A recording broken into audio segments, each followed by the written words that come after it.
السلام عليكم ورحمة الله وبركاته. أصحابتي قال ميل ودونك نقدا ونسان كسو دوادا جنال كينات قياس official أنا تيم ماركو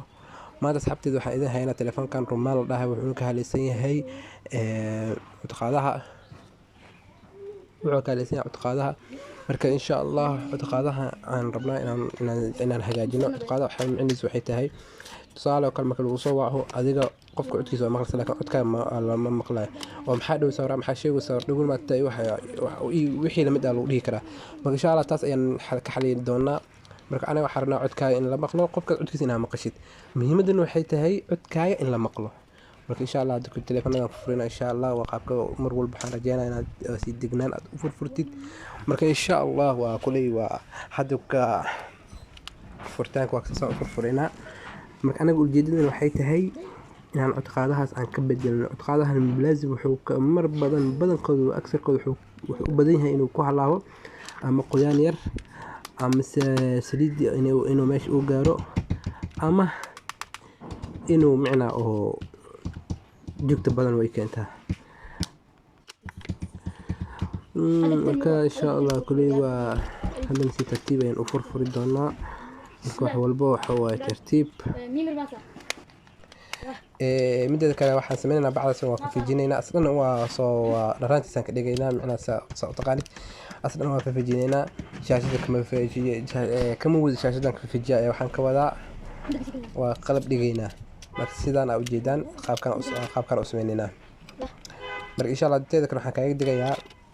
calaamad waa ujeedaa plus and minus kulli meesha ugu muhiimsan meeshaas weeye marka hore meesha iska tirtir iska dayactir kadib nadiif ayuu ku noqonaa marka meeshan qaabkan ku soo qor ujeedaa pluskaas iyo minuskaas insha Allah mar waxaan jeclaynaa oo taxadarka ala hatid fiilada guduud ah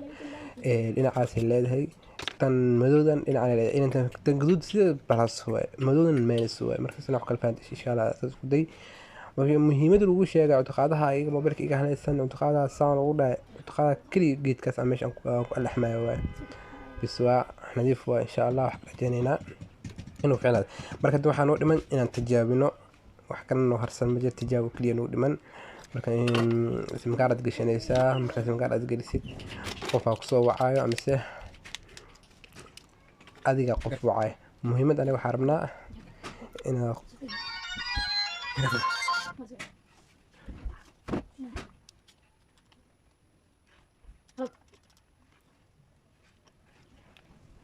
hello hello hello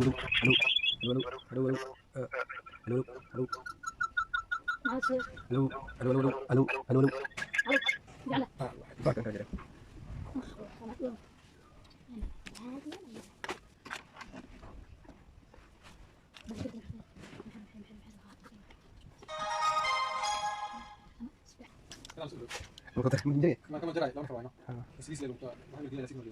اوكي